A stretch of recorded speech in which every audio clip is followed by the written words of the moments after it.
Welcome to the Sailor Noob podcast, where a superfan and a noob talk about the original Sailor Moon episode by episode. I'm your host, Mikan Hana, joined by my co-host. I'm the co-host, Caliban, and the noob, NANOMACHINES. Yes, and we're a couple of magical people ready to moon cosmic power make up this episode.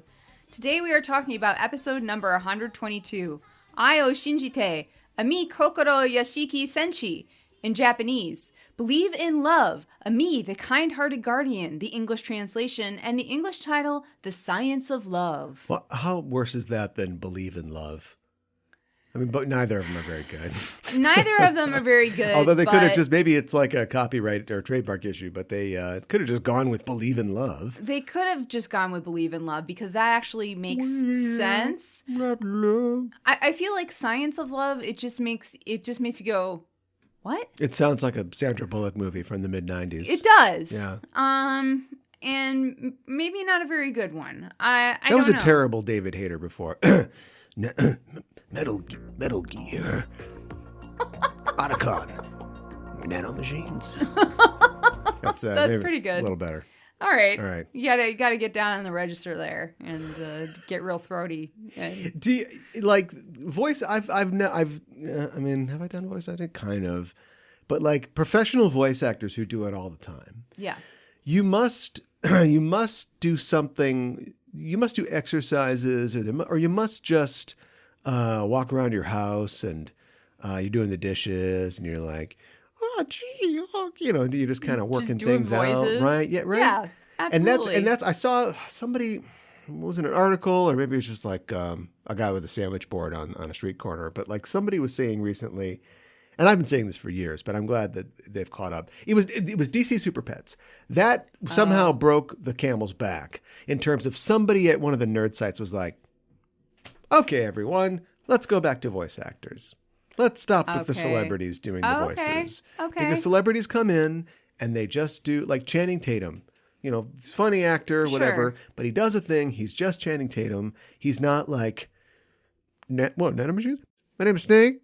He's not doing anything like that. Like and it's true. And you hear like what fill in the blank here, fill in the blank here, all the names I don't remember because I only know these people by their voices and not their faces. And what they can do is like amazing. Yeah, they could do amazing. There's a reason that everybody on The Simpsons gets like $1.5 million an episode, and they've been doing it for 35 years. It's because like only they can do that kind of stuff. And it isn't just like the lady that does Bart and everybody else. And then there's people like Harry Shearer who do like 47 characters on the show. Right. And they're somehow all distinct. And and it isn't even distinct to the point where you hear a voice and you're like, is that Hank Azaria? Right. Well, let's see. He's not white, so yeah, it must be. Right. It's criticism of Hank Azaria. Okay. Yeah. Living that he's made playing non-white characters and racial stereotypes. But the point is that really good voice actors can avoid those racial stereotypes as well. Yes. It Maybe reminds me of NANOMACHINES. one of the first times that I had the thought of maybe we should just stick with voice actors was when Princess Mononoke. Yeah, you knew I was going to say that. I We've been broadcasting go back to that. well, you do tell some of the same stories over and over again sometimes, Okay. but we've been broadcasting together for so long. I know. It only goes one way though. But that is very similar for me as well.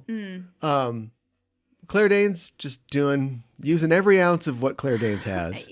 But like we know, Billy Bob Thornton even does voices when he does characters. Yeah. And as the monk guy, he's just like, yeah, well, humans and animals, they don't like each other. And he's just like, what are you? And it's just like, what are you doing? And I think I read that like Neil Gaiman helped localize that, didn't he? I think he did, yes. I think I read him say somewhere that the director, not Miyazaki, obviously, right. Just the director of the American adaptation or translation, whatever the you want to English call dub, yeah. Didn't give anybody any notes or anything to do. They just read it. I could believe that. They just read it and he was like, yeah, great. Yeah, And right. so, That's not what you do as the director. yeah. Well, it shouldn't be, but No. so it's tough. And I think that I think the people who work on things like Sailor Moon are to be commended for the character that they bring to their performances, and the differentiation between the characters that you get in the performance. Yes. It's not perfect because it's 5 young, actually the actresses are probably old, but 5 young older, Japanese girls who are all speaking a language I can't understand, but I can generally tell who's saying what just by the way that they deliver the their lines. intonation and everything. Yeah. Most of the time. Most of the time. Yes. I agree with you. It's just like bad voice acting, just like any bad acting, it takes you out of the story. And that's like the opposite of what you want. So, unless it's Jeremy Irons in the Dungeons and Dragons film. Yeah. A very bad film. It is a very bad film. Which has a crazy story behind it. Yeah. Which, I don't know, if they ever make an anime out of it, we'll talk about it on Animedification. But Jeremy Irons is paying for a summer house, but he's not like giving you paying for a summer house performance. He's like, no one will ever see this film, and at least nobody who, The Guardian or whoever's going to review it, or I'm not going to get a BAFTA for this. Right. So what the hell? It's like when you go to the top of the Empire State Building and you're eating a box of jujubes and you're like, I could throw a jujube off of. Okay, what would happen? Would it hit somebody like knock them out? They'll never know. But I shouldn't do that. Yeah. But in this scenario, everybody has been cleared out of Lower Manhattan. Sure. So you're like, start tossing jujubes.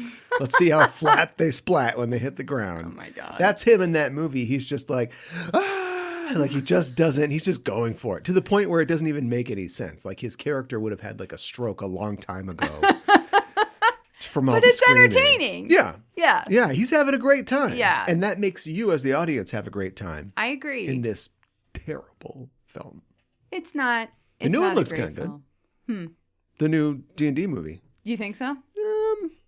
Warming up to it? People are already complaining because we can never, not only can we not have nice things, but we can't appreciate nice things. People are complaining that it looks too Marvel or whatever. And it's like, that's just the way, that's what movies are right now. Yeah. If this was the 90s, it would look different. All of these characters would have sunglasses and trench coats and we'll be talking about cheeseburgers. Yes. It's the 22, what is it? The Roaring 20s, which is like so original. We had 100 years to come up with something else.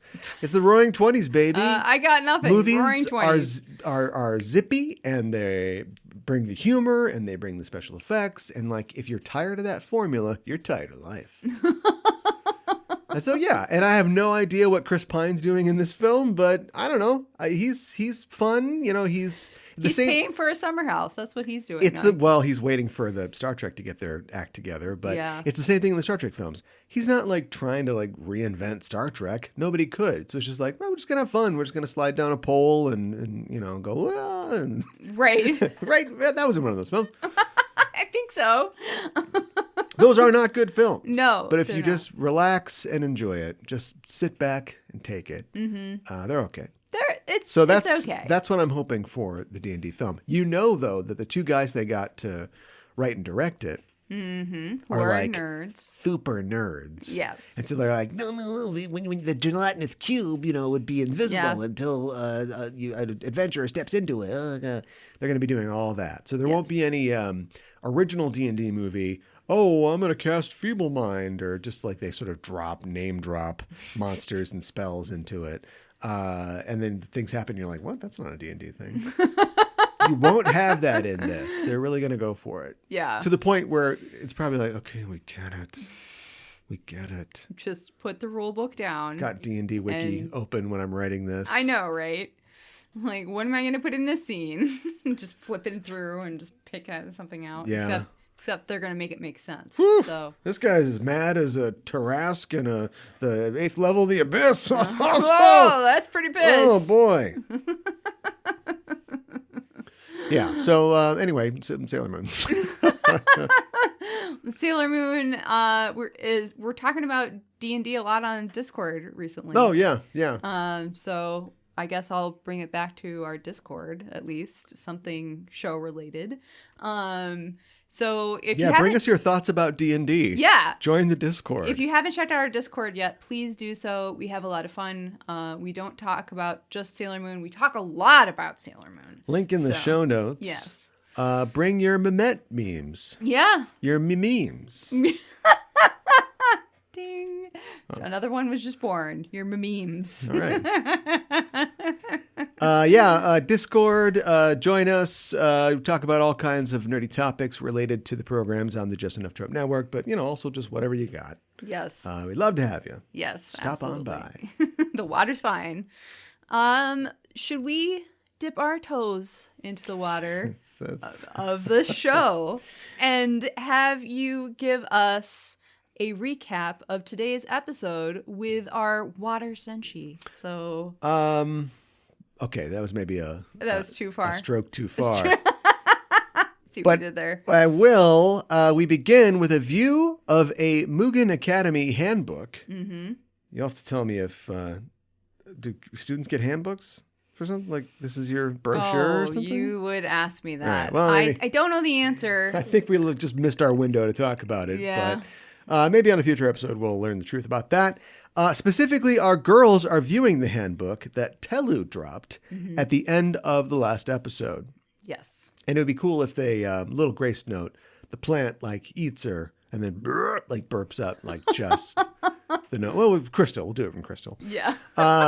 Ami, Makoto, Rei, and Manako are all intently scrutinizing this mysterious book that must contain some clue about the secrets of Mugen Academy. Mm-hmm. Then Usagi comes tearing up, laughing her head off, saying, "Ami, you're amazing!" Apparently, Ami got a perfect score on the last national practice exam. Yes. Did she come from school and they were posted, or did she read a newspaper or something? She's the carrier of this information. Yeah, she must have come from school and it was posted somewhere. All right, but it's a national thing. Well, whatever.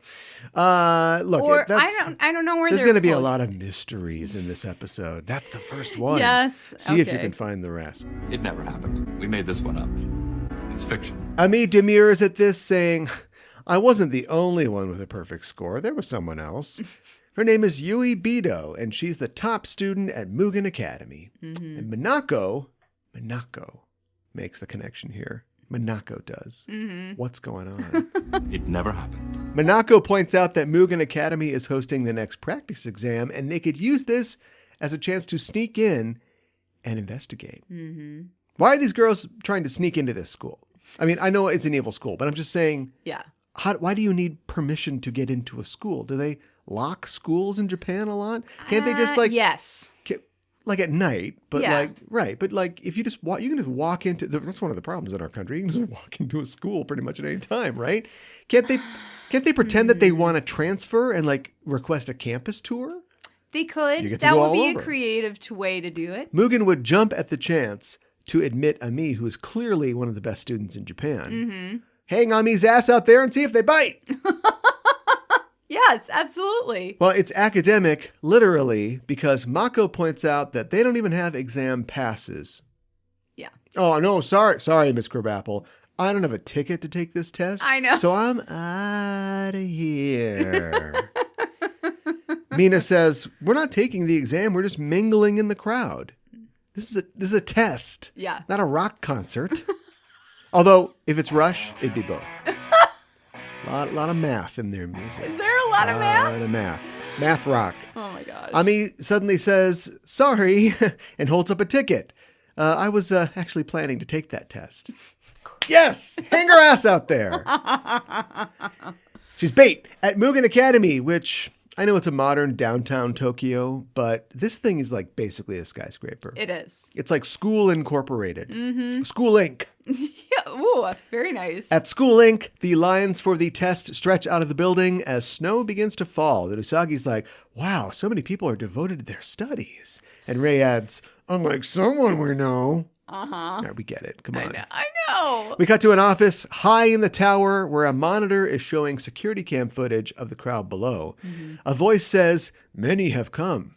And it's Dr. Giggles. Yes. The real Dr. G. We are not in a shadowy basement here. This is attic office, and his face is somehow still shrouded in shadow. It is somehow. This would be tough to cosplay.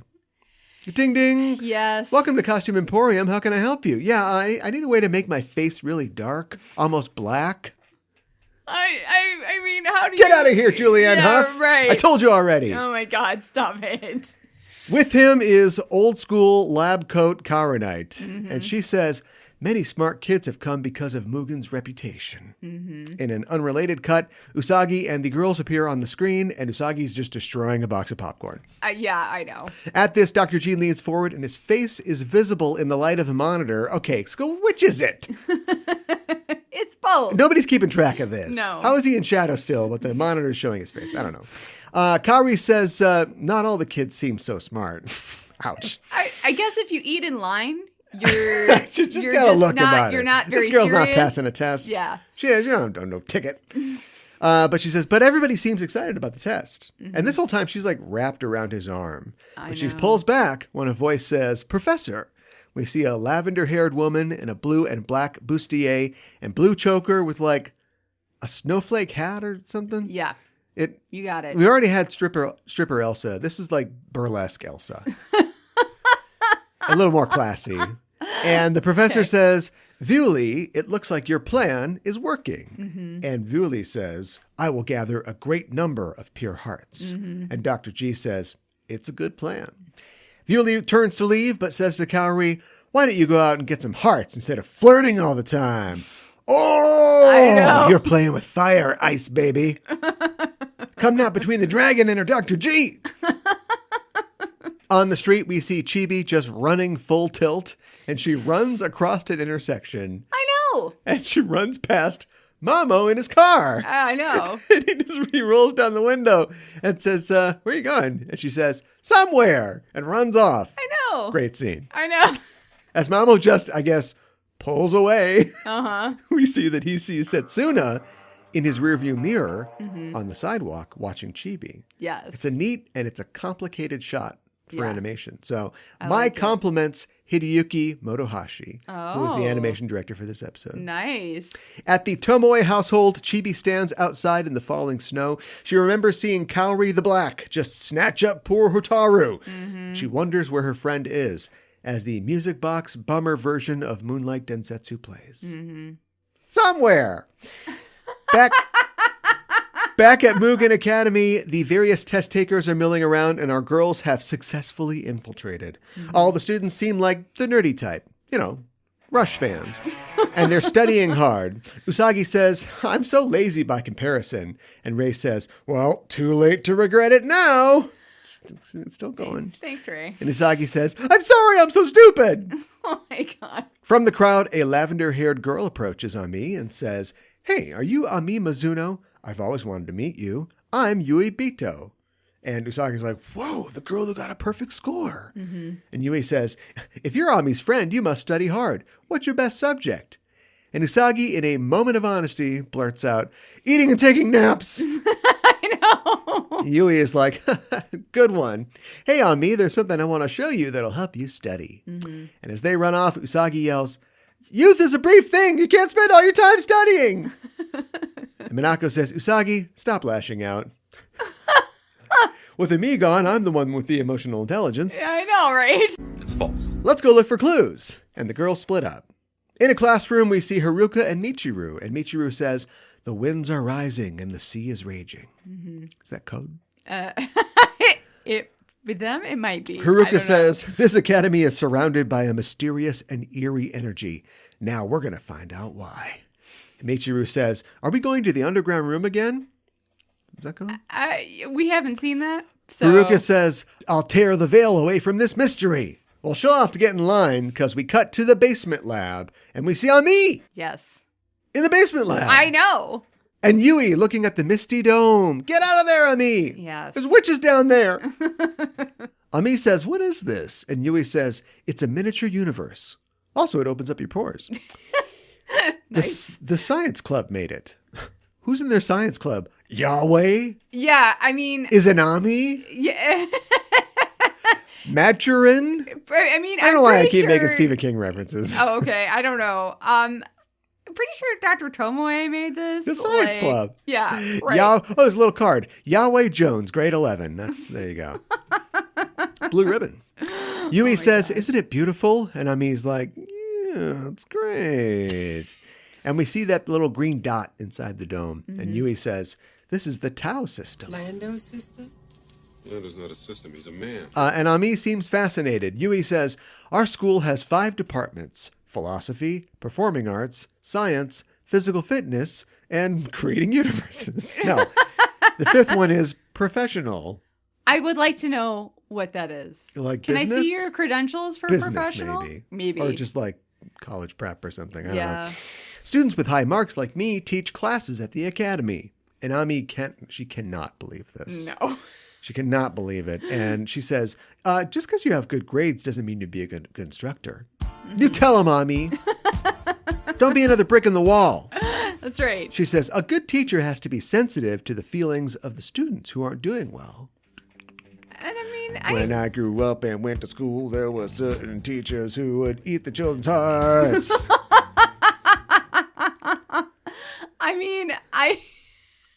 I would agree with what she's saying, but you have to be willing to help students who aren't doing so well. And you can't just be there just all for the science, right? Well, it sets up this dichotomy that we'll explore later between Yui's philosophy and Ami's philosophy. And we'll find out more later. That's all I'll say about that. It also sets up something else that continues to run throughout the episode, and that is people calling Ami naive.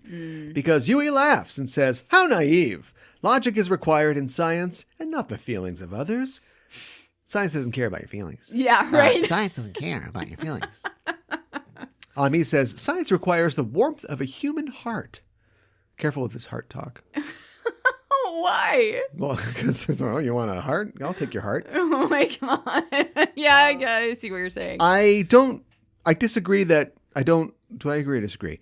I don't think that science needs the warmth of a human. I'm not really sure what that means, but it does require you to have to be ethical. Maybe whoever the target audience is won't understand necessarily the idea of ethics, but that's basically what she's saying here. She's, not saying like hug the rats you're experimenting on, but she's saying, you need to apply ethics. And I believe that. I'm just imagining a heart that has a face and arms and stuff like that is hugging a scientific flask, and that's what I'm imagining. So, I love you, science. I love you. Yui says, "Well, you don't sound like the nation's best student." Just then a chime sounds and Yui says, "Well, the exam is starting. Later, kind-hearted Mizuno." Yeah. And she walks out. Outside the building, the snow and wind increase as inside, in the attic office, Dr. G watches Ami on his monitor and he senses something suspicious about this Mizuno kid. Kaori says, "We should look into her. She could be one of the Sailor Senshi." Yeah. At that moment, Yui arrives and says, "I will confirm her true identity." And she tears her uniform off. Now we're getting somewhere. To reveal her Burlesque Elsa costume. Yes. It is Viewly. Yes. If you had any doubt. Yeah. And Kaori's like, "Hey, I was going to do that. I just said it." But Viewly pushes her to the floor. Oh, snap! And she bows down before Dr. G. She says, "This is my plan to get pure hearts. And if Ami gets in my way, I'll bury her." Yeah. Raising her arm, she looks at her kind of like bracelet thing she's got. Yeah, she's got like a little arm brace thing. And she says, "These are nanorobots. They obey the data inputted into them and obey your commands." NANOMACHINES. She touches her bracelet and somewhere deep in the building, a giant supercomputer begins to light up. Dr. G looks pretty excited about this.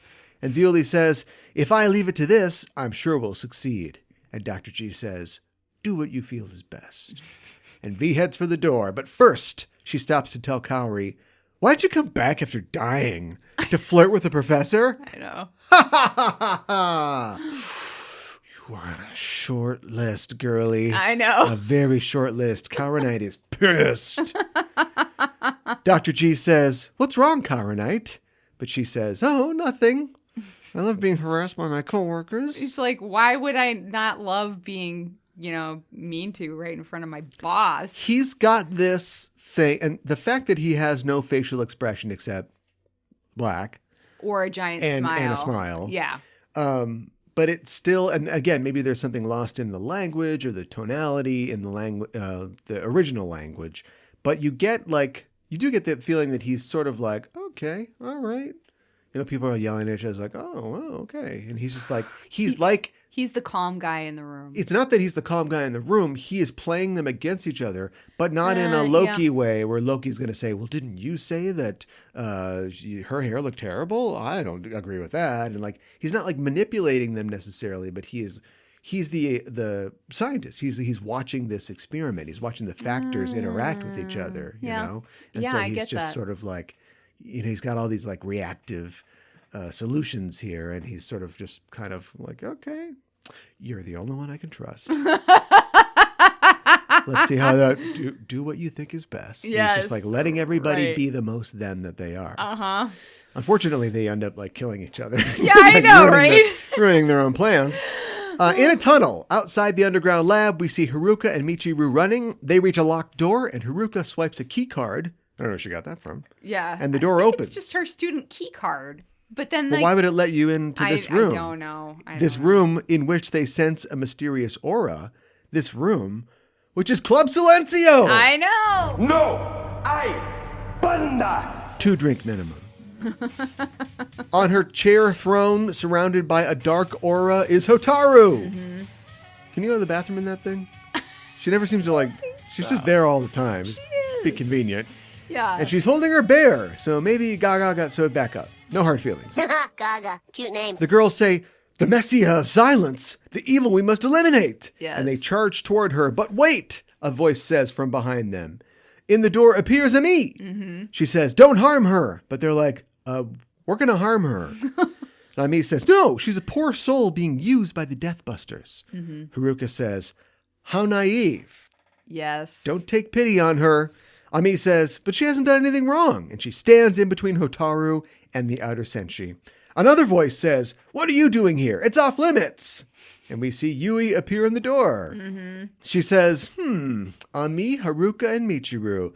How suspicious. Reveal your true identities. And she reveals hers as she tears her clothes off again. I know. And she is Vilui. Why'd you put him back on? Ami is blown away that the other smartest girl in Japan is a Deathbuster. I know. And Haruka and Michiru use this chance to run around her to get at Hotaru. Yeah. But V fires Mosaic Buster, a blast of nanomachines that take both of them down. Haruka tells Ami, just get out of here. But Vilui says, how naive. Again. I know. Of you to stay here. It'll cost your life. And she fires another Mosaic Buster.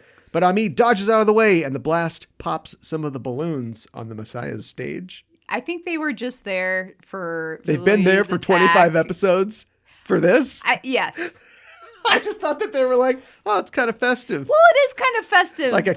Like a kid in a cancer ward. Right. It's just laying in his bed. Hi, doctor. I'm Cancer Boy. Machines. But then like, oh, there's some balloons, so we're having fun. There is no hope for me. But you have to replace those every couple of days? Not anymore. We'll get to it. I know. It's also funny that the balloons popping, not the screaming or the blasting. Yeah. Or calling people naive. Uh-huh. This causes Hotaru to stir. Yes, I know. My balloons. Ami quickly transforms into Sailor Mercury and she says, protected by Mercury, planet of water, I'm the guardian of knowledge, Sailor Mercury. Don't misuse science. Vilui says, what? You are a Sailor Guardian? She has to be feigning ignorance, right? She walks in and she's like, Bruce Wayne, Clark Kent, and Wally West? Show your true selves. What? You were Superman? I don't know. That's a good point. If she's feigning, then she's a good actress. That's all I have to say. But what's the point? I don't know. You've got them in the kill box. I know. You're going to take them out. You're just wasting time and now. The freshest of pure hearts, because they're going to go boop right into the Messiah right there. Yeah, you're right. There you go. No problem. She says, die with these other two. And we get one more Mosaic Buster. Mm-hmm. But Mercury activates Shine Aqua Illusion, classic Sailor Moon. Yes. And she freezes the blast. Vilui says, useless, and reactivates her frozen nanomachines, which come together and attack Mercury. Mm-hmm. It's like the T-1000. You freeze it, but then it just thaws out and it reforms. Yeah, it just comes back together. Hasta la vista, baby. Mercury is frozen in place herself by the nanomachines, and Vilui says, my machines are eating into your body and taking you apart. Mm-hmm. All that will remain is your pure heart. That doesn't rhyme in the original Japanese. Mercury says, it's wrong to use science for evil. You should use it to make people happy. Which, you missed a chance for her to say, this makes me happy. Oh, perfect. Seeing you die makes me happy. Yeah, you're absolutely right. But Mercury opportunity collapses to the ground as Vilui laughs. I guess she's happy. Another voice says, I won't let you have those pure hearts. And Sailor Moon and the Senshi appear in the doorway. Yes. The revolving doorway. It's like the Dick Cavett show here. Did this somebody keeps showing say up. pure hearts? Yeah, I know. Oh, look who's here. Our friend's ailing on. She says, I can't allow you to steal the pure hearts of students who focus on their studies so you can use them for your selfish purposes. I think I got it all. In the name of the moon, I'll punish you. Vilui says, if you move a muscle, this little nerd's a goner. Mosaic Buster! Yeah. The Sailor Senshi dodge her attacks, and Haruka and Michiru take advantage of the distraction to transform into Sailors Uranus and Neptune. Mm-hmm. We get a world shaking and a deep submerge that bring Vilui to her knees. Yes. And without prompting, we get a CMU, and Sailor Moon becomes Super Sailor Moon. Vilui gasps, Super Sailor Moon! And we see Sailor Moon is Super Sailor Moon? Yeah, she's just like everything. She's just so surprised by. Wait, Hannah Montana is Miley Cyrus? Yeah. We get an RMH which blasts Viuli's bracelet, and she says, nanobots, destroy Sailor Moon! And she tries to fire them, but they begin to attack her instead. Mm-hmm. And she screams, don't you recognize me, robots? Robots, don't you know me? But Mercury says, machines don't have hearts. Science doesn't require feelings. That's what you said. Which, for me, this is cold. Twisting the knife. Yeah. Yeah. This is the ice sailor. Bitchy. Yeah, that's as bitchy as Ami gets. Yeah, exactly. Villi's bracelet breaks, and we cut to the supercomputer melting down. And the pure hearts of the students now come out of their monitors and re-enter their bodies, and they all get A's. In the attic office, get your money back. In the attic office, Dr. G says, it looks like Vilui has failed. And Kari says, that fool. And then she thinks it spares me the trouble of killing her. Yes. Dr. G says, I have now seen the true identities of the Sailor Guardians. Mm-hmm. And we just cut away from that. So I know. I guess it's a good thing. Back in Club Silencio, the nanomachines finish their work, and Vilui fades away, leaving only her bracelet. Mm-hmm. Mercury picks it up and says, is this her punishment? Believing that science is loveless? The poor thing, she says, as the bracelet crumbles to dust in her hands. Just then, the room begins to shake, and a dark, swirling portal opens behind Hotaru as her chair rises up into the air. Mm-hmm. Jump in the line, rock your body in time. Okay, I believe you. Beetlejuice? Yeah, I believe you. Yeah, yes. Yes, she's floating. Yeah. It's very strange and unusual. The stage that she was on crumbles before their eyes as the sailors stare in horror. There is no band after all. Yes. When the smoke clears, Hotaru remains floating in midair as Dr. G's voice says, Sailor Senshi, the battle has just begun. And Hotaru and her chair are pulled back through the portal and disappear. Mm-hmm. We cut across town to Chibi, who is still standing in front of the Tomoe household. I know. And she's just holding up a potted plant.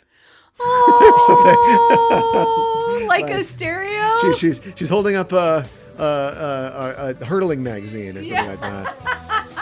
The light, the heat. I love it. But Mamoru and Setsuna arrive with umbrellas. How long do you plan on staying here? Pooh asks. Mm-hmm. And Chibi says, just a little longer. I wanted to see Hotaru. She'll come back.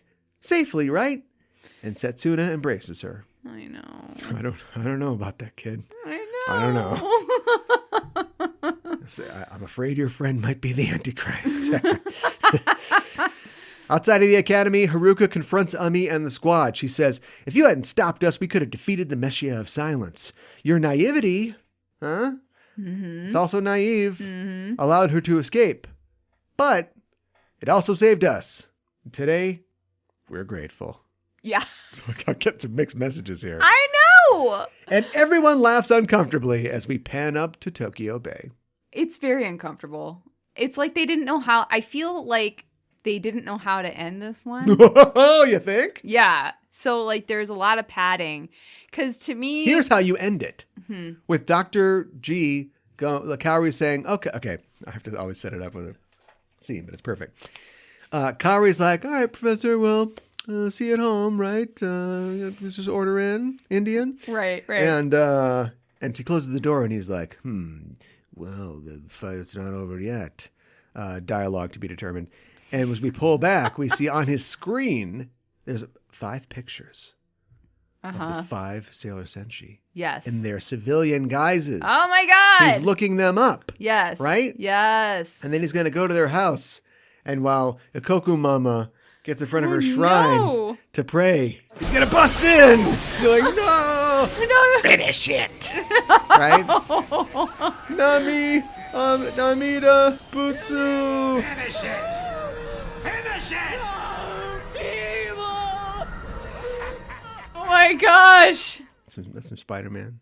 Is it? Right, when Green Goblin figures out who Peter Parker is, and he goes to Aunt May's house. Yes. Finish it. I knew you were doing the finish it. Oh my God. That is terrifying. You know, I'm something of a blasphemer myself. An evil school. An evil school. What kind of curriculum I know we're never going to find out, but like, wouldn't it be great if they taught them subtly evil things or something? Sure. You know how like, at Ami's school, they're like, the thing about ethics is... right.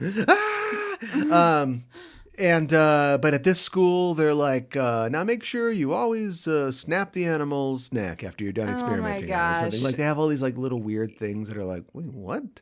Or they're like teaching. It's like a school in the mirror universe of Star Trek. They're like, so the reason that Hitler should have won is for these reasons. Okay, I just went to Hitler right away, but like, why is it an evil school? Other than like, are the kids who go to this school all evil, or are some of them just getting a good education, and also the headmaster is evil? I think it's the latter. Although, well, then what's the point of spending all this money on an evil school? I mean, it's kind of a mixture in the manga. I feel like there are some students who are just completely innocent who happen to be going to this school. But then there are other students who are just pure evil, and so they're adding to the evilness of the atmosphere. But I think it's the Death Busters, Okay, well, it's a waste. I already said that. I don't disagree with you. I've got a question. So the chimes ring, and Yui's like, it's time to take the exam. And then the next time we see Ami, she's still down in the basement, ready to, intervene when Haruka and Michiru come in there to try to attack Hotaru. Like, why isn't she taking her exam? The thing that she came there to do? Because I just don't understand why Ami, like, I know they're supposed to be there investigating, but, like, Ami got a ticket. She would take this exam. No, she knows something is wrong here. So she just wanders around until she finds this door where the girls are, Haruka and Michiru are fighting a lady in it. Yeah. What's the sequence of events? They go in there first. They go in there first. Yeah. I just find it weird that, like, she wouldn't be taking the test, She's such a goody two-shoe. Right, but like somebody says that love doesn't belong in science, so screw this test. I have to go subtly shade them. Okay, and save but the day. we don't see that beat. I would like to see that beat. You know, Yeah, I I would agree. like to see that interface I or agree. something. I agree. So, There, yeah. a lot of emphasis on technology in this episode. Yes. And it made me realize, even though we've been just doing this the whole time, but it became kind of like explicit to me this time, is that like these witches are technological. Yeah, they're very sciencey. They haven't and cast any spells. technological. All Yeah. of their powers come from technology. I mean, obviously that was sort of like in front of me the entire time, and a guy that just works in a lab and has beakers and things like that. But it isn't, you know, they create these beings and they're mutants or they're scientific, or I don't know how a shoe lady works. But like they've got nanomachines and, you know, we're building buster guns and we're, you know, doing things like that. So We have a freaky plant. I don't know how a charm buster works. That seems like a magic wand, but It does seem like, I mean, it's got charm in it. Yeah. But it also has Buster, so they all have like Buster in their names for their attacks. I feel like most of them do anyways. will there be a problem? And I guess we'll find out in the future with the sailors having their true identities known. I don't know. Because the last time that happened, somebody got abducted by a UFO. Yeah, you're right. I wonder if it'll be a problem. And I also it's almost laughable that it would be a problem. I'd imagine that, you know, I guess if you know their exact names, maybe that's not great. Plus, how do they know their names? They didn't register. They snuck in. Whatever. Yeah. If you you're know what right. somebody looks like, that doesn't tell you anything necessarily. For all the crap that I say about Sam Raimi, there's a good scene in Spider-Man 2 where he saves everybody on the L train. Yes. And then they're like, you know, passing him back. Careful, he's a hero. And his mask's off because it's a Sam Raimi movie. He takes it off all the time. Yeah. But they see his face and they're like, well, first of all, they're surprised that he's a kid. They're like, I can't believe that a kid is doing this to save us. But also, he's just a kid with brown hair.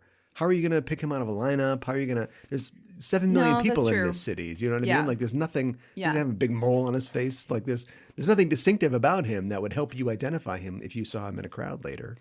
And That's so... true. I don't know. I'm like, he's probably... In addition to this camera that he's got that he's looking through, he's probably got infrared sensing equipment, or I'm sure he's going to know everything about the girls. The spider invites the flighters to walk into the web. Come on in. Right. I mean, Usagi has kind of a distinct hairstyle, but that's about the only thing I could think of. They know who Ami is because she registered for the exam and Yui's been talking to her. So they know who she is, but she's the only, and like they know who Haruka and Michiru are because they go to the school. Right. Yeah. Yeah. So this evil school that they infiltrated and they knew was evil is evil. All right. This is for the true fans. Here's a Terminator question for you. Oh no. Is Hotaru the Miles Dyson of this situation? What? Hotaru is What? Hotaru Explain is the yourself. linchpin this all rests on, right? And she unknowingly is going to be the harbinger of doom that blows you up when you're at the playground and you go, ah! Oh my hanging God. onto the fence, and anybody without 1 million sunblocks had a really bad day. You know, she's the innocent in this. And there are people who want to kill Miles Dyson, like Sarah Connor. She'd be happy to put a bullet in the guy's head, even though his little kid's driving his RC truck all over the house. Mm-hmm. And then there's, John Connor and the Terminator. And they're trying to like, no, don't kill him because you can change the future. Yes. Same thing in Sailor Moon. You got Haruka and Michiru who are like, can't just take this balloon cord and let's you're right. strangle this You're chick. right. And then you've got Ami and the sailors who are like, no, she's just a girl. I do see your point, and I do think that you have a pretty good point too. So, wow, I never thought that I would see the day that Hotaru was. Does this mean that the conclusion of this storyline will be the sailors running to get out of a building before it explodes, and Hotaru holding a thing above the fuse, being like, "Oh no, come on!"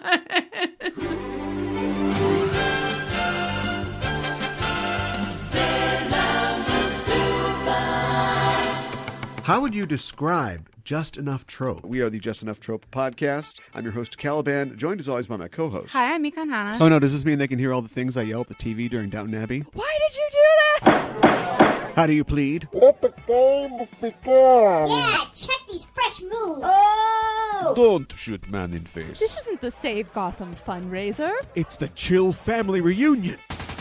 Master Yoda assigned a Padawan to this bold Jedi. I think it's pronounced Padawan. Oh, Padawan, excuse me. Hey, it's getting late. I think Ralph's going to want his motorcycle back. Go jerk off the pictures of Jean Grey. I am freaking getting old. Yeah, I noticed the life clock was blinking in your hand. Get out of here, Wilson. Go fight the Teen Titans or something. I'm unkillable, not unwoundable. You like Sailor Moon, right? Why don't you sail on this Wow. Just Enough Trope. News, reviews, and geek fondue. Every Monday on the Just Enough Trope podcast network. Loving me never have a say you so sorry. What?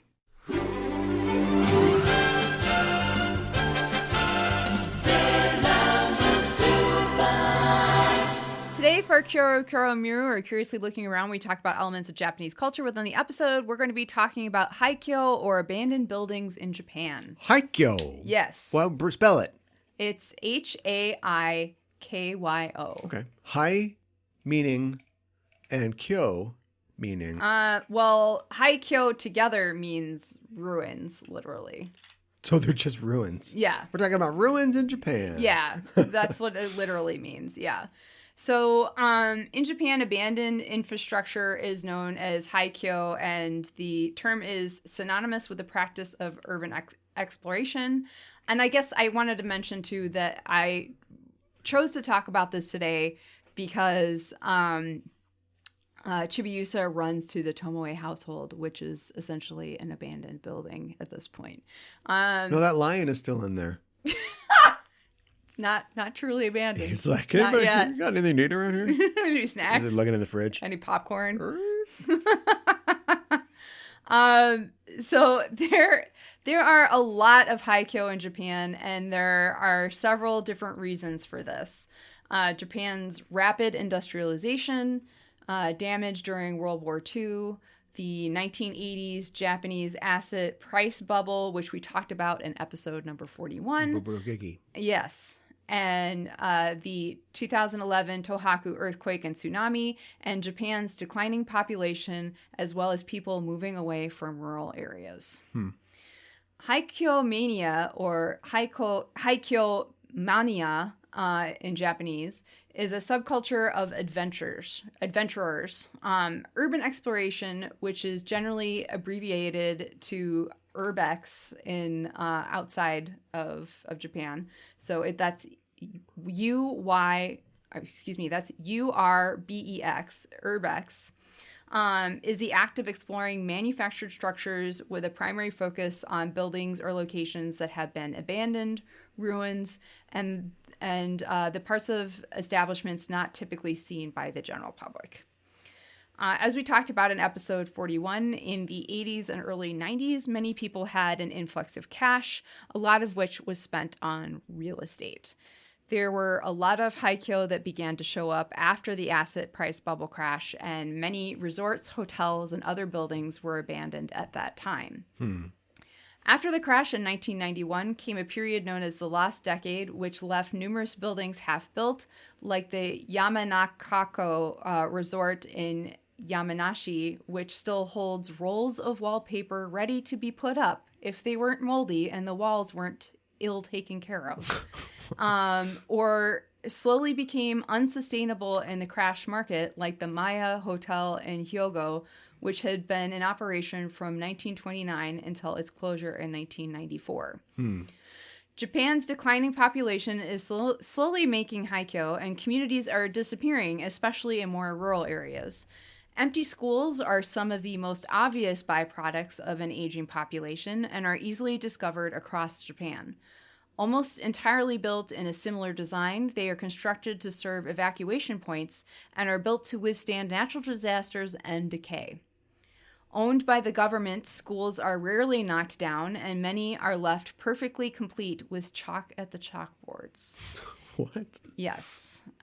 In areas with a high rate of school shutdowns, like the mountainous area of Miyoshi and Tokushima, the council is taking a different approach. They offered the schools to small businesses and designers to create hostels to support the local tourist industry, one of which is the Haretoke Design Hostel. Created by a Tokyo designer and her chef sister, it's now a hostel and a cafe, serving the needs of both tourists and the community. In these downsizing communities, services are often centralized over time, and hospitals, clinics, and other everyday locations are eventually closed, but seldom demolished. The majority of haikyo were once hotels, amusement parks, schools, hospitals, military bases, offices, and even some towns. These ghost towns are frequently triggered by the closure of a mine or factory, which typically helps start the community. Areas like Sano, a logging town in Yamanashi, and Shiraiwa in Saitama, both abandoned towns that have an astonishing amount of personal belongings left in them. There are, unfortunately, villages approaching a similar status today, such as Yubari, which is down to less than 10% of its peak population. Probably one of the best-known haikyo and the best-known of this type is Hashima Island. Hashima Island is commonly called Gunkanjima, meaning Battleship Island, and it is a tiny abandoned island off Nagasaki, lying about 15 kilometers or 9 miles from the center of the city. It is one of 505 uninhabited islands in Nagasaki Prefecture. The island's most notable features are its abandoned concrete buildings, undisturbed except by nature and the surrounding sea wall. Battleship Island is an English translation of the Japanese nickname for Hashima Island, Gunkajima, Gunkan meaning warship, Jima being the Rendaku form of Shima, which Shima meaning island. Yeah. The island's nickname came from the resemblance from a distance to the Japanese battleship Tosa. This is where this was in Skyfall. Yes, I was going to get to that. Oh, okay. Yeah, and it's been in a couple other films as well. It's incredibly striking looking, and they do. It's gotten so popular that they did start doing tours and stuff like that, like guided tours. So now you can only go there with a guided tour and everything, but they do have guided tours. But I'm an Urbex explorer. Yeah, right. Well, this is the most guided tour and most well-known of the haikyo, so... You're going to X when I herb. Yes, exactly. Why the island is a symbol of the rapid industrialization of Japan, it is also a reminder of Japanese war crimes as a site of forced labor prior to and during World War II. Yeah. They forced people to work there. So, the 16-acre island was known for its undersea coal mines established in 1887, which operated during the industrialization of Japan. The island reached a peak population of 5,259 in 1959. In 1974, with the coal reserves nearing depletion, the mine was closed and all of the residents departed soon after, leaving the island effectively abandoned for the following 3 decades. So it's just like shut it down, shut it all down. Yeah, exactly. So like I said, it became a tourist attraction in like the early 2000s. Certain collapsed exterior walls have since been restored, and travel to Hashima was reopened to tourists on April 22nd, 2009. Increasing interest in the island resulted in an initiative for its protection as a site of industrial heritage. So, yeah. Yeah.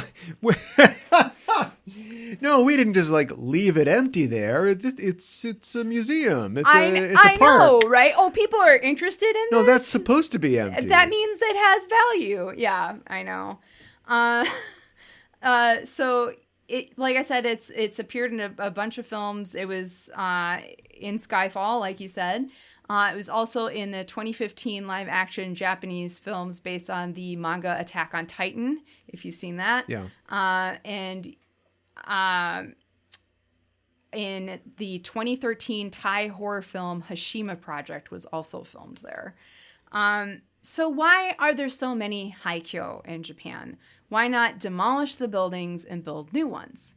It is very expensive to demolish buildings in Japan, and the tax system makes it very difficult to demolish them. And there are tax benefits to keeping property on the land. Okay, but okay, I'm waiting. Yeah, it depends on the area, but sometimes there are laws that enforce the owner to keep the main infrastructure of a building, which also leads to complications and costs if attempting to remodel. I saw this YouTube video not that long ago. They were doing, it was something that I did not know was going to be related to this at all. But they were doing tours of apartments and living spaces in Tokyo. And there was this one, and it was very small, and it was very decrepit and stuff like that. But it was incredibly expensive because it was in a high traffic area. And, you know, but they were talking about how, like, if you want to purchase it, like the remodeling, it's very tricky because you have to use the original wooden beams that is part of the structure there. You can't just completely scrap it to the ground. And it's because of certain rules and laws that are in that area. So, and it's like that all over Japan. There's certain, like, weird realty, like, laws and stuff like that that are on the books. So it makes things like demolishing buildings and building new ones kind of complicated. But doesn't this get, it's just bad business. Like, doesn't this get in the way of development? You would think a lot. Because they get to charge, you know, like property tax for things that go up, right? And things that happen there. And so, you know, the property tax on an empty building isn't going to be as much as a high rise with 2,000 people living in it and stores at the bottom. But if the person who owns the space, the realty, is still paying the property tax, then what's the problem? But it's lower. That's what I'm saying. Then you can try to buy it out from underneath them and sell it to somebody else, but why I guess. But why doesn't somebody do? That's how real estate works. I know. But so, like, you have the up house. Mm-hmm. You're the son. I know that they're a childless couple. Just for a second, imagine that the baby didn't die at the beginning of Up. Okay. That kid inherits Ed Asner's house in the middle of the city, right? But he doesn't want to live there. Right. It's insane. Ed Asner was insane to want to live there. Right. He lives in the suburbs, so he pays the property tax on the house, which is, you know, maybe higher or lower because it's in a, you know, large downtown. Mm-hmm. And then you're a company and you come along and you go, we'll give you $1 million for that house because when we develop that, it'll be worth millions of dollars in rents and everything. And then the property tax we pay will be 20 times whatever your house is, but it's worth it to us because the profit that we make is so much higher. Mm-hmm. So as long as Ed Asner's kid likes money, we don't have a problem here. As long as he likes money and an offer is made. So you're just saying that there's just like stubborn people that are like, no, I like my empty building. No, like I'm saying that there are offers that are not made. There are buildings that are so dilapidated that nobody wants to take them on because of all of the... Because of the wood beam law. Is there... It's a real thing. Is their economy so depressed that there isn't enough, like, you know, investment capital to convert some of these buildings? I mean, it's not like it never happens, right? It's just very rare. And it's just because all of these laws make everything so complicated that people, it's just, I think that all these laws making things just that much more complicated, it makes it bigger of a trouble than the investment that they're going to get returned on, I think, a lot of the times. Well, have me talk to him. But I should also mention that a lot of haikyo are in rural areas. Sure. And, you know, people don't want to live out there anymore a lot of the time. Sometimes it's because there are a lot of wild animals, and I'm talking like a lot of wild animals in an area, and it just gets to be too much. You would be surprised. Apparently, bears just love the forests in Japan. There's so many bears, and like watch out for bear signs. Like you would not believe it. So that's a problem. But like, okay, all right. But now there's the corporate element. You're telling me that like Starbucks won't buy that old 2-floor bathhouse and just put a Starbucks in the bottom level because it's on a train line? I mean, even if it's like slightly rural, people are still going to come in and get Soviet egg bites. If it's worth it to them, but there are some haikyo in cities, like actually in cities. There are buildings. Like I saw a convenience store that was like grown over, and like the vending machines were like taken over with plants, and it was just on the corner in Tokyo somewhere. Oh, that's like a Miyazaki movie. That's what people were saying. Oh. Got me. Yeah.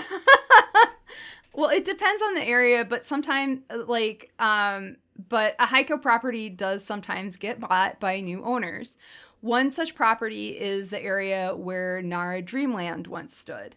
Nara Dreamland, or just simply Dreamland. We've talked about it. Have we? We've talked when we did the when they went to the amusement park, and the Dream Princess was using the dust on and the snakes and stuff like that. Yes. I think I brought up Dreamland. So it was a theme park near Nara, Japan, heavily inspired by Disneyland in California.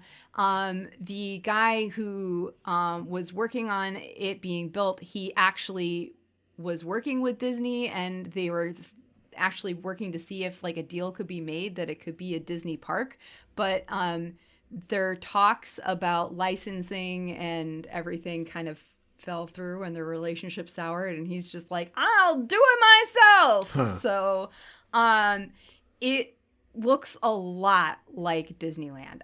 It was in continuous operation for 45 years from 1961 to until it closed in 2006 as a result of failing attendance. The park was left abandoned until it was demolished between October 2016 and December 2017. The entrance to the park was designed to look almost identical to Disneyland, including its own version of the train depot, Main Street USA, the familiar Sleeping Beauty castle at the hub. It also had a Matterhorn-type mountain with a Matterhorn bobsled-type ride called Bob Sleigh. And a monorail. It also had a teacup ride. So, yeah. The park was initially popular as it was the closest thing to Disneyland in Japan. At its peak, the park had 1.7 million visitors a year. After Tokyo Disneyland opened in 1983, the number of visitors to Nara Dreamland slowly began to decrease as more people were interested in going to the official Disney park. This is the official Disney park with the official Mickey Mouse. Tokyo Disney. Yes. So this marked the beginning of the downfall for Dreamland, with attendance numbers dropping to around 1 million visitors a year. Nara City's government gained ownership of the park after the park's owner fell behind in property taxes. So that's how it happens. Right. And all right. So nobody was made an offer for turn it into a chip factory or something like that. Nobody did. Land is supposed to be worth something. It is. Is that why the Japanese bought all that land in the 80s? They're like, oh, this isn't worth anything. No, it was worth something then. We'll just leave all this vacant. Yeah, I know. Isn't it cool when plants take over vending machines? It is cool, but it's something weird and eerie and haunting about it. But like, it's also weird that it happens so much, I think. In 2013, the city put the site up for auction, but the auction received no bids. In 2015, the city put the property up for auction again. This time, an Osaka-based real estate company named SK Housing won the bid, paying 730 million yen, or around 6 million USD, for the space. And the plan was, like I said, it was completely demolished by the end of 2017. The plan is to do housing there. As of summer 2021, no housing built on it yet. Well, Japan's worse at that than we are, or maybe just the same. In America, really? in America, we've got a lot of unoccupied homes. We have a lot of unoccupied real estate. There are buildings in the city where we live that are just empty and have been empty for a while. Yeah, and it happens it'd be everywhere. Real easy to just put people who don't have a house inside of those places. It would be real easy. But the Japanese don't care about that. Yeah. And unlike us, we pretend to care about that. They don't really even pretend to care about that. Not really, unfortunately. Considered by some to be the Haikyo Bible, Nippon no Haikyo is a book that was published in 2007. Nippon no Haikyo was controversial among the exclusive Urbex community for including detailed maps and location information for hundreds of Haikyo across Japan. As with most Urbex circles overseas, there are unwritten rules among Haikyo explorers. One of the most widespread rules is the idea that locations or information that can easily guide one to them is never given out or made readily available to non-members. And there's a couple of reasons behind this. It's to, of course, part of it is exclusivity and bragging rights. But another part is they don't want vandals and people just coming to mess it up for everybody else. There is a motto for urban explorers that says, take only pictures, leave only footprints. Okay. So the idea that you leave it just how you found it. Sure. And I think that for the most part, that happens in Japan, but there are, maybe more so than in other places, because a lot of times you do find there are a lot of personal things that get left behind in people's homes. Like, I watched some videos where people left family photos and certificates saying oh, you did a great thing for this retirement community, and that was framed on their wall, and just left it. It's kind of weird and haunting. Instructions unclear. Left photographs, took footprints. Right, exactly. But I do want to leave on a somewhat positive note. There's this guy who lives in an abandoned school, and his name is Yohei, and he roasts coffee, and he's made it into a cafe and a hostel.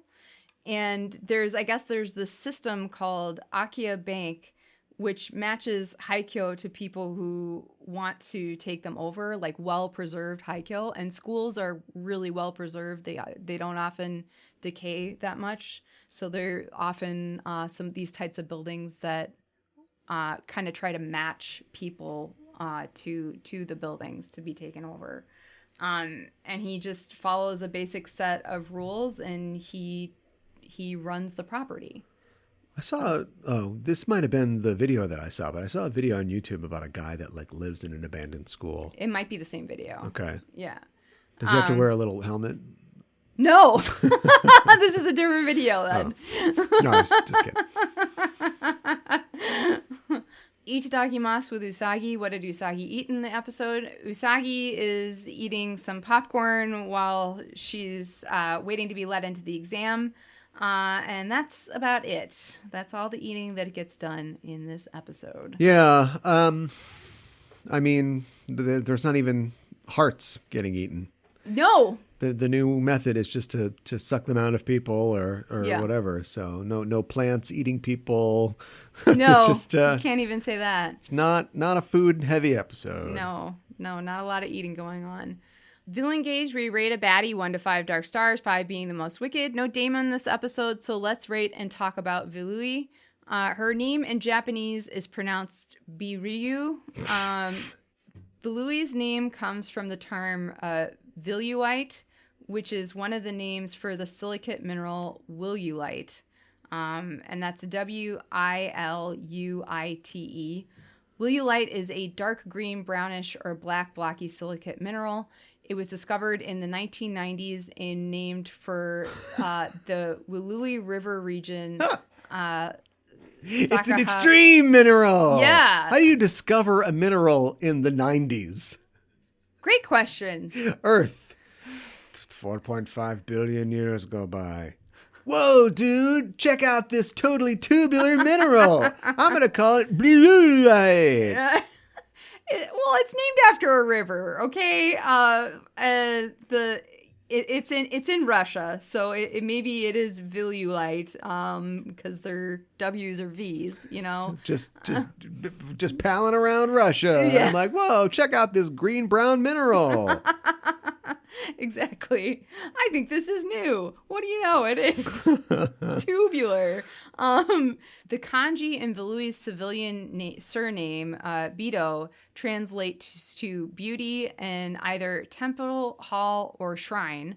Her given name, Yui, is written in hiragana, so it can have many different meanings, such as reason, think, only, or tie, and or not. As in Knot. Others have speculated that Vilui's name could be derived from Vili, a Norse god and one of Odin's brothers. Yeah. Old Norse Vili means will. The Norse root could explain the snowflakes incorporated in Vilui's design, although her Senshi counterpart is a Mi, so it makes sense that she has some sort of water power, if you ask me. But she doesn't. You're right, she doesn't. Hers is it's all machines, but it's snowing outside and she's got kind of snowflakes on her costume. Yeah, I guess. But is it snowing because she's in charge? I'm a cybermancer, but I have to have an ice motif. So blue doily on my head? Yes. Let's fight. Yeah, exactly. Hold up for a second. Yeah. We've got, so this is Vilui the villain, whose real name is Biriru. Yeah. Alias Uibidu. Yeah. And her name is Biu for Biri, and don't you go running around a Riro. What? Yeah. You call this a language? What are you doing to me here? The Japanese is they're trying they Japaneseified well, first of all, they took the name of a mineral. Yes. And then they phoneticized it in Japanese. Yes. And then somebody rephoneticized the phoneticizing of it in Japanese back into English. You got it. And I've gone cross-eyed. Yeah, it's telephone with phonetics is what it is. Phonetic telephone. Yes. That's my favorite band. From the extreme 90s. Yes. Vilui's design, she has light blue, almost white or lavender hair. Her Dustbuster outfit, she has... Wait, is it a Dustbuster outfit? Deathbuster, not Dustbuster, sorry. Wait a minute. I never even thought it. What's the connection between Dustbusters and Deathbusters? Nothing. It's Ghostbusters, right? It's Ghostbusters. Do the Japanese, they have Dustbusters. They must have Dustbusters. They must. They have to, right? Yeah. Okay. I would think so. They're small little vacuums. Right. Yeah. How do you say Dustbuster in Japanese? Dustobusta. Yeah, they would love to say that. Yeah, right. Now rephonetic that back to English. Yeah, right. Oh, now I've gone cross-eyed. Dobie ding dong, yeah. But she has a black sleeveless bodice, and the design over her breasts and hips are jagged blue shapes that almost look like snowflakes. This is repeated in the hat that she's wearing on the left side of her head, and it's just cocked just so on the part of her head. Can't cover her whole head for some reason. She also has blue ribbon earrings and a blue choker with a black star on it. She's also wearing blue tights and her wrist computer on her left wrist. She does have some great lines, I feel like, how naive, logic is what's required in science, and there is no need to consider the feelings of others. And this is my plan to steal a lot of pure hearts. If Ami Mizuno is a sailor guardian and tries to get in my way, I'll bury her. I just come on. Yeah. Her design, I think we're up to our rating right now. Her design, I think, is okay. It's not my favorite. It's kind of blocky, and I don't think it's the most creative of Nako's designs. It's very blue, and it looks kind of stiff and painful to wear. Her nanorobots are really neat. They do whatever she wants them to do, like eating into her opponent's body and taking them apart. And unfortunately, her machines are her downfall, which I think is kind of interesting. And I think that she was kind of just mean. I don't mean like in a fun way. I feel like she was just kind of mean to be mean. So I'm going to rate her 3 out of 5 dark stars. Apparently in the English dub, her name is Bayerit. Yeah. Which is just adds another layer to this sandwich that I don't want to eat. Yeah, I'm going to give her a 3 as well to be really uninteresting. Boy, I wouldn't want to lose a single second with either Udile or Mehmet. Yeah. But at this point, these single serving witches, they're not really going to get it done. They're not really serving much. And she doesn't even have any connection to, at least Talu killed Mehmet, that kind of puts her over. But this girl just shows up. She's like, yeah, I'm mean. You suck. I'm dead. And that's it. I'm in one episode. Yeah. I mean, besides being in the shadows. She is, playing Twister. She's there for, I guess, she doesn't even really facilitate the discovery of their identities. Or maybe she does because she kind of puts them in the situation. I don't know. She doesn't even, look, let's just land on 3 here. Okay. Yeah, her design's okay, but it's not great. It's a little, just all one kind of color. And I mean, the little nano machines that do your bidding for you. That's pretty cool. Yeah, but they shouldn't do anything with them. She just shoots them at people. You're right about that. So you're lucky to be getting a 3. I just shoot my nano machines. Science doesn't have a heart. Neither do my ratings. You have a 3. Aww. Goodbye. Now we're up to our rating. I like when Usagi said that in school her best subjects are napping and eating lunch. I like how Haruka and Michiru are like, this strange school that we enrolled in because it was giving us a weird feeling is giving off an even weirder feeling. I like how Ami stops Haruka and Michiru from hurting Hotaru by literally putting her body in front of them. You notice there's been a lot of body shielding happening on the show lately. Pluto literally put herself in front of Chibiusa last episode. It just seems to be happening a lot. It's the hottest new thing. Yes. Body shielding. Yes. Everybody's doing it. I like that Falui pissed Ami off so much that she transformed in front of her. I like that Uranus and Neptune, even though they're injured, decide to help the Senshi fight. I've missed them, and I wish that they were in the series more once the mystery with Hotaru starts. I like that Mamo-chan and Pooh come to comfort Chibiusa, but it feels a little bit like not the best filler episode to me. It's not a cat is in love with Luna episode. It's important. Well, I'm just saying it's not like one of the most fun filler episodes. And we can do anything, so let's do something entertaining and fun. Yeah. Yeah. Exactly. So I would have rather seen that. So I'm going to give it 3 out of 5 roses. I don't think this is a filler episode. Oh, really?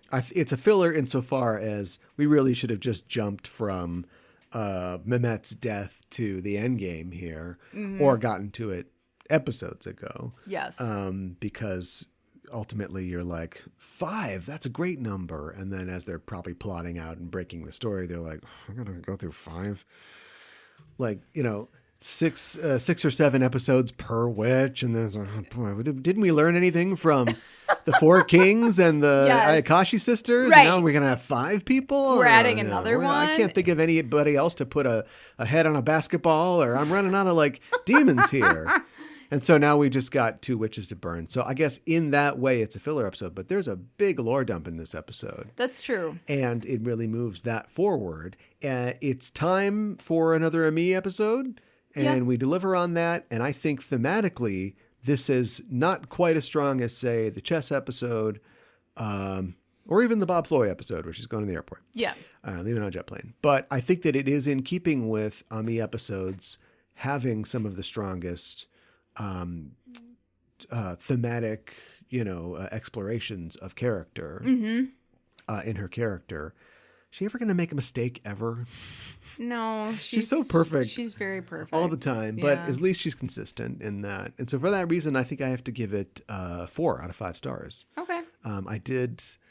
Yeah, there's parts I thought that could have been better. I didn't love Billy Bing Bong Billabong as the villain, but she had a cool kind of power. And like, where's this supercomputer thing that she's just suddenly becomes a different anime? And there's a big computer with glowing lights downstairs. Yeah. And with all that to draw on, she still can't get it done. But things finally move forward, and at this point, we've destroyed a lot of what we've broken all the sets down and we've burned everything. And so I honestly don't really know where it's going to go for the next 4 or 5 episodes. So I'm kind of excited about that as well. So, okay. Yeah, I guess I'm in a good mood. I give it a 4 out of 5. All right. Great. And my English title is Ami's Kindness, Scientific Heart. It's got science. It's got the heart. That's right. Got to put love in your science. That's right. You gotta, your science needs love. Maybe love can bloom in a science lab. My title is continues the theme of music and songs, and of course I was talking about Pink Floyd before, and a teacher's responsibility to their students. And really the debate between 2 different styles of teaching. That is, one that's all about the facts or about, teaching, getting information into somebody no matter what. And the other is helping a student grow, which is really what's at the core of at least part of the Pink Floyd concept album, The Wall. Yeah. And of course, the companion movie. And so my title is Another Chick in the Wall. Aww. Hey, beauty, leave them kids alone. Next episode, we are talking about episode number 123. Hametsu no Kage, Shinmoku no Messiah no Mezame in Japanese. Shadows of Destruction, The Messiah of Silence Awakens, the English translation, and the English title, Wake Up Call. All right. So another filler episode. Yeah, right. Nothing going on in this one. Well, I am looking forward to that. Mm-hmm. I'm also looking forward to people signing up for our Patreon. Mm-hmm. If you go to patreon.com/Sailor Noob, you can get access to a bunch of other podcasts that we do for the Senshi that follow us on Patreon. We talk about the live-action Pretty Guardian Sailor Moon TV show from the 2000s. That's back in the aughts. Now we're in the roaring 20s.